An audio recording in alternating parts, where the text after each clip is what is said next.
ভারতের মানচিত্রে এমন কিছু জায়গা আছে যেগুলোর নাম আপনি কোনো গাইডবুকে খুঁজে পাবেন না। আজ আমরা চলেছি ওইরকমই এক জায়গায়, নাগাল্যান্ডের গভীর অরণ্যের মাঝে লুকিয়ে থাকা একটি গ্রামে।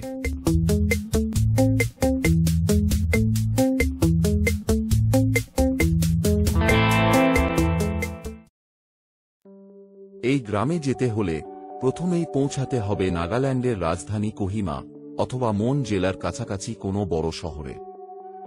সেখান থেকে জিপে পাড়ি দিতে হবে কাঁচা রাস্তা, জঙ্গল আর পাহাড়ি বাঁকে বাঁকে।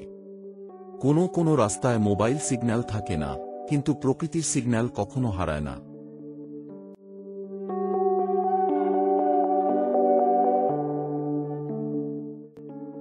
ভোরের কুয়াশায় ঢেকে থাকা গ্রামটি যেন এক স্বপ্নপুরী।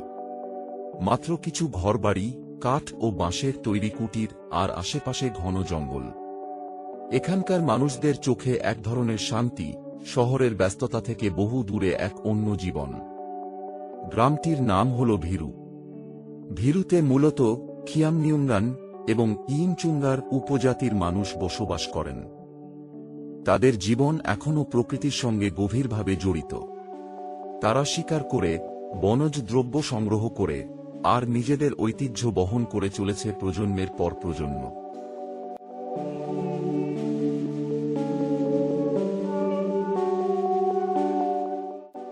প্রতিটি সন্ধ্যায় গ্রামের কেন্দ্রে আগুন জ্বলে আর গল্প হয়। পুরনো রীতিনীতির, হানাদারদের গল্প আর প্রকৃতির সঙ্গে টিকে থাকার কাহিনী। আপনি কি কখনো বাঁশের ভিতরে রান্না হওয়া ভাত খেয়েছেন? ভিরুতে আপনি পাবেন স্থানীয় উপজাতিদের হাতের তৈরি খাবার, বন্য শাকসবজি, ধোঁয়া ওঠা শূকরের মাংস আর বাঁশের স্যুপ। এখানকার হস্তশিল্প অনন্য, কাঠের মুখোশ, পুঁতির গয়না আর হাতে বোনা পোশাক।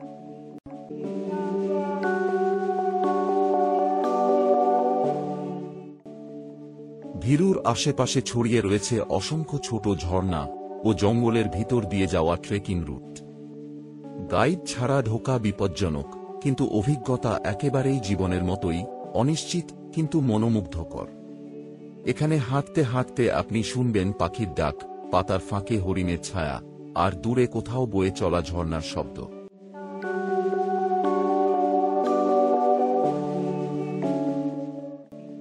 ভিরু এখনো পুরোপুরি পর্যটন কেন্দ্র নয়, তাই যদি আপনি যান, সাথে নিয়ে যান প্রকৃতির প্রতি সম্মান। প্লাস্টিক ফেলবেন না, স্থানীয় নিয়ম মেনে চলুন, আর সবচেয়ে বড় কথা, এখানে গিয়ে যেন আপনার মনটা শহরের মতো না থাকে।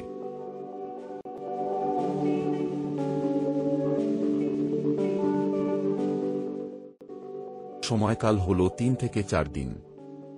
যাত্রার দিন এবং পৌঁছানোর দিন বাদ দিলে 2 দিনের এক্সপ্লোরেশন যথেষ্ট।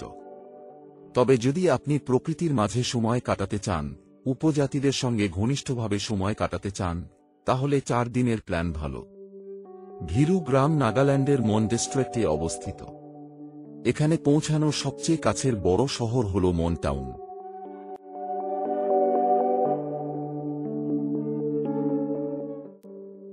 নিকটতম বিমানবন্দর হল ডিব্রুগড় বিমানবন্দর। এখান থেকে ভিরু প্রায় 6 থেকে 7 ঘন্টার পথ। বিমানবন্দর থেকে আপনাকে শেয়ার ট্যাক্সি বা প্রাইভেট গাড়ি করে মন টাউন হয়ে ভিরু যেতে হবে। নিকটতম রেল স্টেশন হল সিমালুগুড়ি জাংশন বা ডিব্রুগড় রেলওয়ে স্টেশন। এখান থেকে গাড়ি ভাড়া করে ভিরু যেতে হয়। মন টাউন থেকে ভিরু গ্রামের দূরত্ব প্রায় 45 কিমি। রাস্তাঘাট অফরোড টাইপ, তাই যাত্রা সময় সাপেক্ষ, 3 থেকে 4 ঘন্টা লাগতে পারে।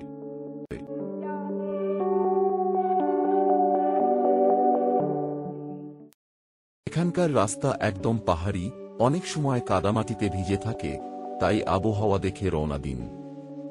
বিশেষ করে বর্ষায় না যাওয়াই ভালো। ভিরুতে বড় হোটেল বা রিসর্ট নেই, তবে রয়েছে কিছু হোমস্টে ও উপজাতি পরিবারের আতিথেয়তা। এগুলো বেশ প্রাচীন ধাঁচে নির্মিত কাঠের ঘর, তবে অত্যন্ত অতিথিপরায়ণ পরিবেশ। এই হোমস্টেগুলোতে খাঁটি নাগা খাবার পরিবেশন করা হয়। তার মধ্যে থাকে চিকেন, বাঁশের কোপ, ফার্ম ফ্রেশ শাকসবজি।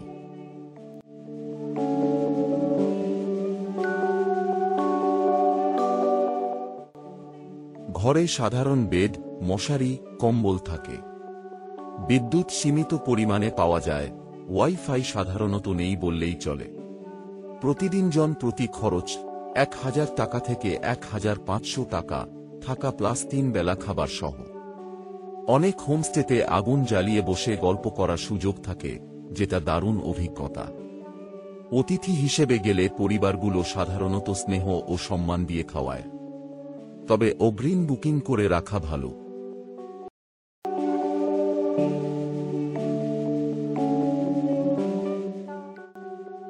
নিজের সঙ্গে টর্চ, ওষুধ, পাওয়ার ব্যাংক ও প্রয়োজনীয় শুকনো খাবার রাখুন। স্থানীয় গাইড থাকলে ভ্রমণ অনেক সহজ হয়। উপজাতি রীতিনীতি ও সংস্কৃতির প্রতি সম্মান দেখান। আনুমানিক খরচ জন প্রতি 6500 টাকা থেকে 10,000 টাকা।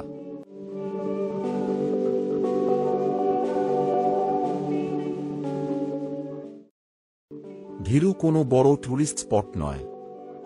এটা একটা অনুভূতি, প্রকৃতির কোলে হারিয়ে যাওয়ার, এক অনাবিষ্কৃত ভারতের স্বাদ পাওয়ার। আপনি যদি সত্যিই জানতে চান ভারত কিভাবে এত বৈচিত্র্যময়, তাহলে একবার চলে যান ভিরু গ্রামে। ফিরে আসবেন, কিন্তু মনে পড়ে যাবে রোজ। আপনার যদি এই ভিডিও ভালো লেগে থাকে, তাহলে লাইক, শেয়ার আর সাবস্ক্রাইব করতে ভুলবেন না। আর জানাতে ভুলবেন না, আপনি কি কখনো এরকম কোনো গোপন জায়গায় গেছেন।